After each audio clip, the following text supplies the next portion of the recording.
Good morning students. हमने पिछले lecture में स्टोइकोमेट्री के बारे में देखा था। स्टोइकोमेट्री की डेफिनेशन देखी थी कि कैसे हमें स्टोइकोमेट्री के थ्रू क्वांटिटेटिव रिलेशनशिप्स मिलते हैं रिएक्टेंट्स और प्रोडक्ट्स के बीच में in terms of moles, mass, volume, number of molecules. In terms के अंदर अपन को क्वांटिटेटिव रिलेशनशिप मिल जाते हैं, ठीक ना बेटा, रिएक्टेंट्स एंड प्रोडक्ट्स के बीच में। इसी को अपन क्या बोलते हैं, स्टोइकोमेट्री। फिर अपन ने स्टोइकोमेट्री के बाद में अपन ने 2-4 न्यूमेरिकल करे थे, जिसमें अपन ने देखा कि अपन जो यूनिटरी मेथड लगाकर, ठीक है, कि इतने ग्राम से इतना ग्राम बन रहा है तो इतने ग्राम से कितना ग्राम बनेगा, यूनिटरी मेथड लगा के अपन रिएक्शन में, बैलेंस रिएक्शन में अपन पता लगा रहे थे कि रिएक्टेंट का मोल्स कितना है, प्रोडक्ट का मोल्स कितना है, मास कितना है, वॉल्यूम कितना है। ऐसे अपन ने देखा। आज अपन 1-2 क्वेश्चन और देखते हैं इसके, फिर अपना ये कॉन्सेप्ट और क्लियर हो जाएगा। ठीक है बेटा, तो अपन स्टार्ट करते हैं क्वेश्चन से। स्टोइकोमेट्री चल रहा है अपना टॉपिक। तो अपन ने फर्स्ट क्वेश्चन लिखा आज, the number of moles of hydrogen molecule required to produce 20 moles of ammonia through Haber's method. Question ये बोल रहा है कि हेबर मेथड प्रोसेस के अंदर, हेबर मेथड से अपन जब अमोनिया बनाते हैं तो आपको कितने मोल ऑफ हाइड्रोजन रिक्वायर्ड रहेंगे अगर आपको 20 मोल्स बनाना है, क्या, अमोनिया। मतलब 20 मोल्स अपन को अमोनिया बनाना है तो आपको हाइड्रोजन के कितने मोल्स रिक्वायर्ड रहेंगे। ठीक है, तो अपन लास्ट क्लास की जैसे स्टार्ट करते हैं सॉल्यूशन। अपन ने सबसे पहले बैलेंस केमिकल इक्वेशन लिखनी है। सबसे पहले अपन बैलेंस केमिकल इक्वेशन लिख रहे हैं। N2 + 3H2 क्या बनाता है, मॉलिक्यूल्स ऑफ अमोनिया। ठीक है बेटा, ये बैलेंस इक्वेशन। आप यहाँ पर लिखो गिवन वैल्यू। गिवन वैल्यू क्या है, आपको क्या दिया हुआ है कि 20 मोल्स ऑफ अमोनिया फॉर्मेशन करना है और हाइड्रोजन के कितने मोल रिक्वायर्ड है। ठीक है, ये गिवन हो गया। अभी स्टैंडर्ड वैल्यू लिखो। स्टैंडर्ड वैल्यू मतलब स्टोइकोमेट्री। स्टोइकोमेट्री से इसकी जो वैल्यू लिखेंगे अपन वो, तो मोल्स है तो अपन को स्टैंडर्ड भी मोल्स के अंदर लिखना है। तो हाइड्रोजन के कितने मोल है, यहाँ पर 3 मोल है। अमोनिया के कितने मोल, 2 मोल्स। ये स्टोइकोमेट्री फिनिश हो गई। अभी लगाओ यूनिटरी मेथड। यूनिटरी मेथड लगाओगे आप जब, तो आप क्या बोलोगे कि अगर 2 मोल्स अमोनिया है तो 3 मोल हाइड्रोजन मिलता है। 2 मोल NH3 के लिए कितना हाइड्रोजन रिक्वायर्ड है, 3 मोल। 2 मोल अमोनिया के लिए कितना, 3 मोल हाइड्रोजन रिक्वायर्ड है। तो 20 मोल्स के लिए कितना रिक्वायर्ड रहेगा, तो 20 मोल अमोनिया फॉर्मेशन के लिए कितना हाइड्रोजन रिक्वायर्ड रहेगा। यूनिटरी मेथड से सोल्व कर दो। 3/2 × 20 कितना आएगा बेटा, 30 आएगा, 30 मोल्स। ये आ गया आपका आंसर। मतलब आपको अगर 20 मोल्स अमोनिया गैस का फॉर्मेशन करना है तो आपको 30 मोल्स हाइड्रोजन रिक्वायर्ड रहेगा। Question solve. ठीक है, नेक्स्ट देखो।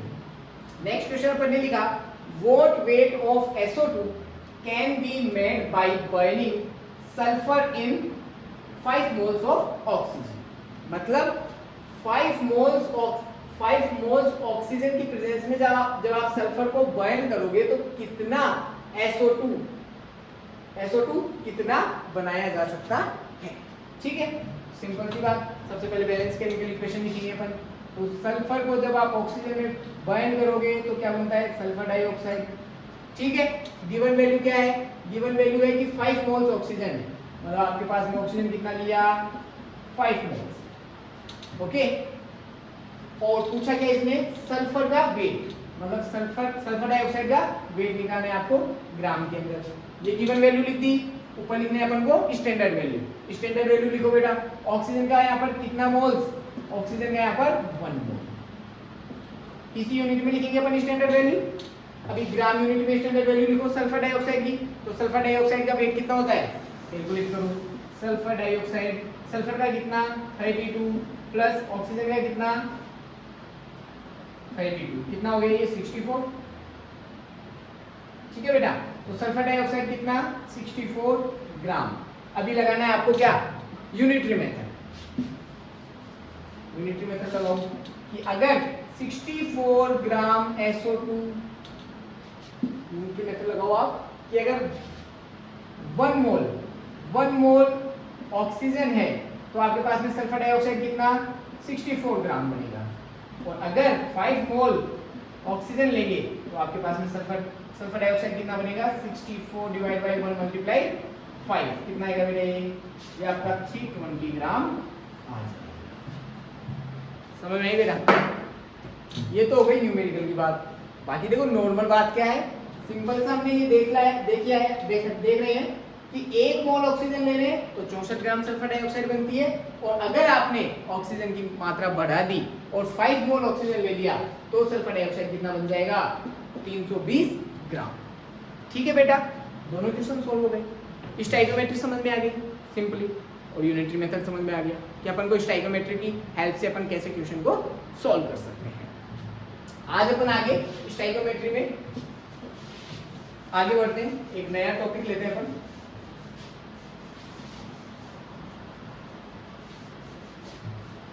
देखेंगे स्टोइकियोमेट्री जो है इसको अपन 4 पार्ट्स में डिवाइड करके पढ़ते हैं। सबसे पहले अपन पढ़ते हैं नॉर्मल केसेस, सेकेंड अपन देखते हैं प्योरिटी, थर्ड अपन लेते हैं यील्ड कॉन्सेप्ट या फिर इसको अपन एफिशिएंसी कॉन्सेप्ट भी बोल सकते हैं। Fourth and last and important is limiting reagent.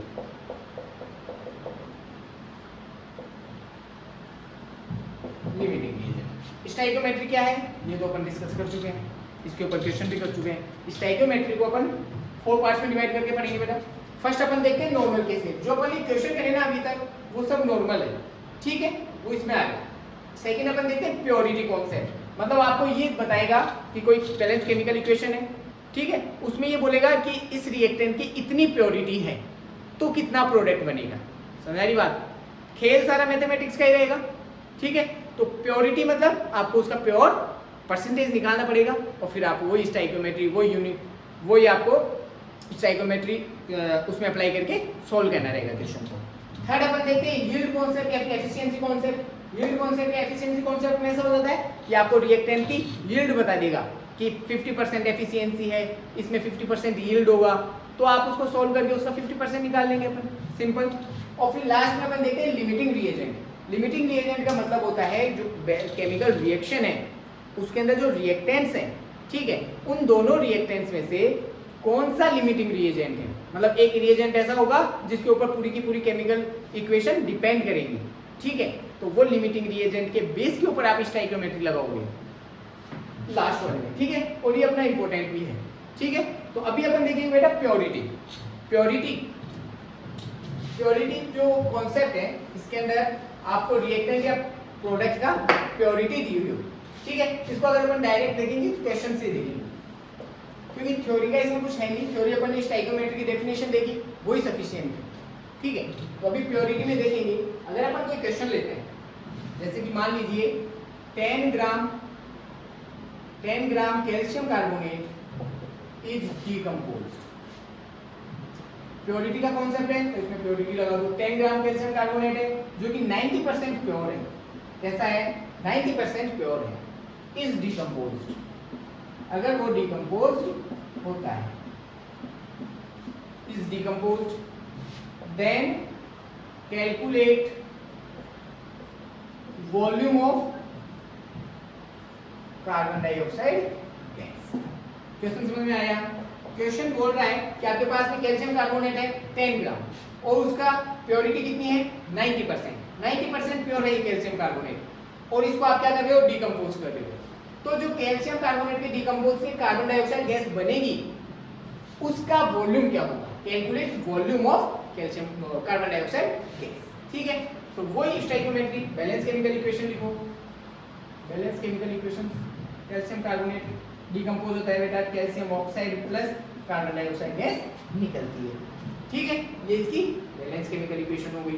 इसके बाद में वही क्या लिखोगे गिवन वैल्यू क्या है कि 10 ग्राम कैल्शियम कार्बोनेट है, ठीक है, 10 ग्राम कैल्शियम कार्बोनेट है, निकालना है आपको कैलकुलेट वॉल्यूम ऑफ CO2 का आपको वॉल्यूम कैलकुलेट करना है, वॉल्यूम लीटर में, ठीक है। ऊपर लिखो स्टैंडर्ड वैल्यू, तो कैल्शियम कार्बोनेट ग्राम के अंदर स्टैंडर्ड वैल्यू 1 मोल के अंदर कितना कैल्शियम कार्बोनेट 100 ग्राम, ठीक है। और कार्बन डाइऑक्साइड 1 मोल के अंदर कितना लीटर? 22.4 लीटर लिख दिया सर, ठीक है।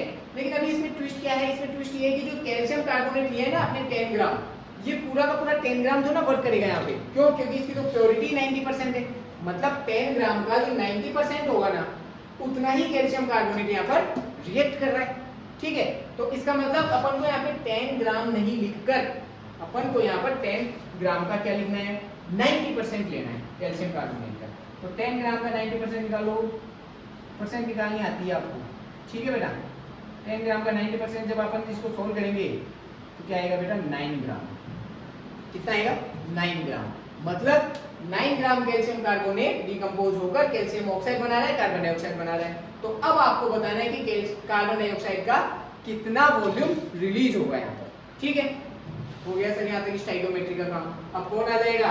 अब आ जाएगा unitary method. Unitary method solve करेंगे अपन इसको। यूनिटरी मेथड लगा दो। यूनिटरी मेथड कैसे लगाओगे? अगर 100 ग्राम कैल्शियम कार्बोनेट में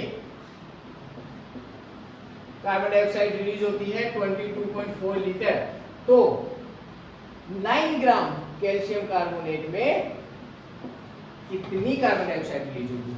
सोल्व कर दो। 22.4 अपॉन 100 मल्टीप्लाई 9।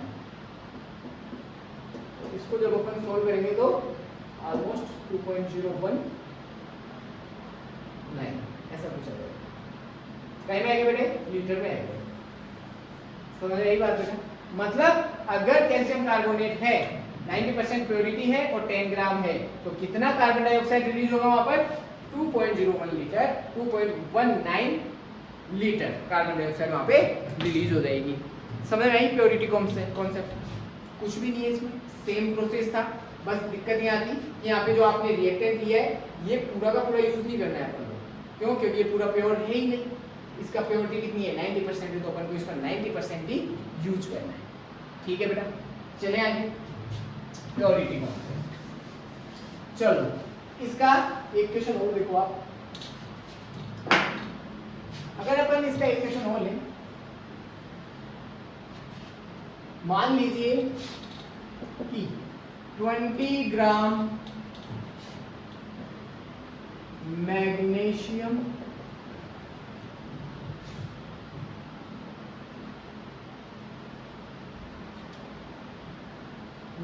कार्बोनेट लो।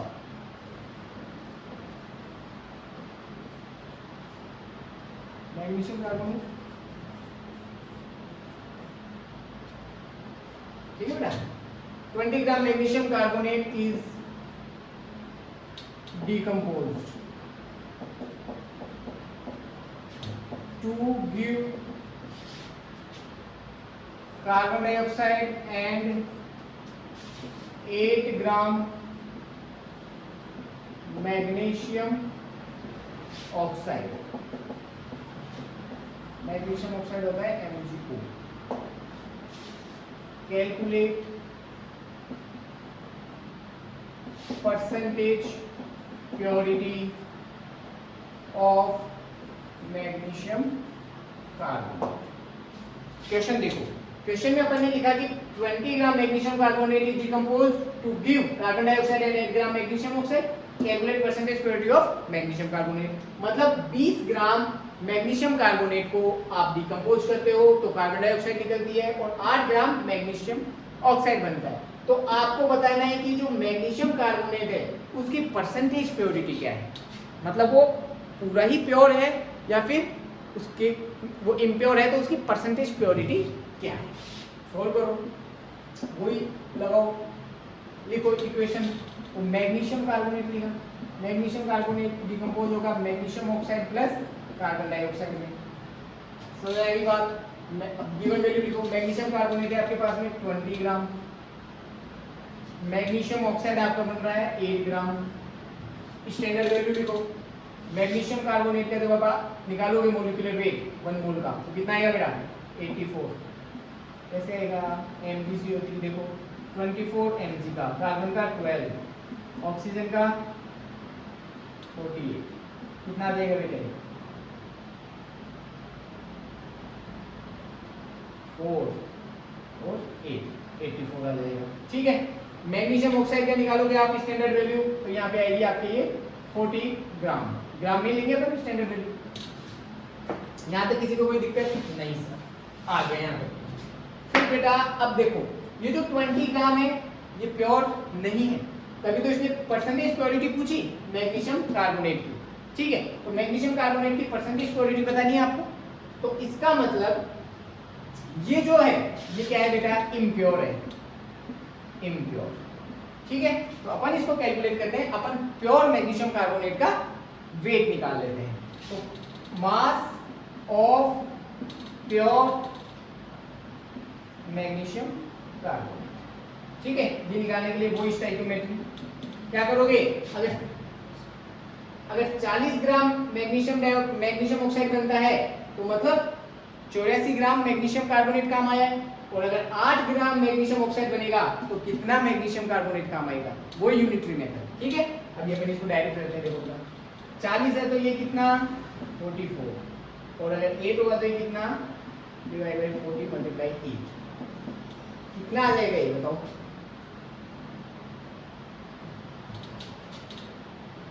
ये 16, ये आ जाएगा 16.8 ग्राम। क्या आ जाएगा 16.8 ग्राम।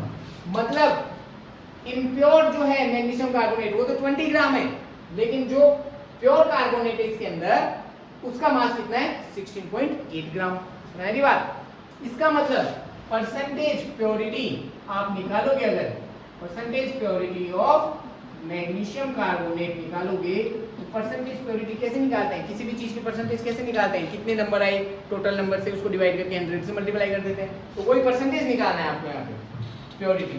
तो कितना है प्योर, कितना है 16.8 है, टोटल कितना है 20 है, और इसको मल्टीप्लाई करेंगे अपन 100 से, ऐसे मल्टीप्लाई करेंगे 100 से मल्टीप्लाई करेंगे, और 100 से मल्टीप्लाई करके इसको अपन सोल्व कर लेते हैं, 0 से 0 कट जाएगा, इससे काटो आप 8.4 आ जाएगा, और इसको मल्टीप्लाई कर दो 84 ग्राम आ जाएगा, सॉरी 84%।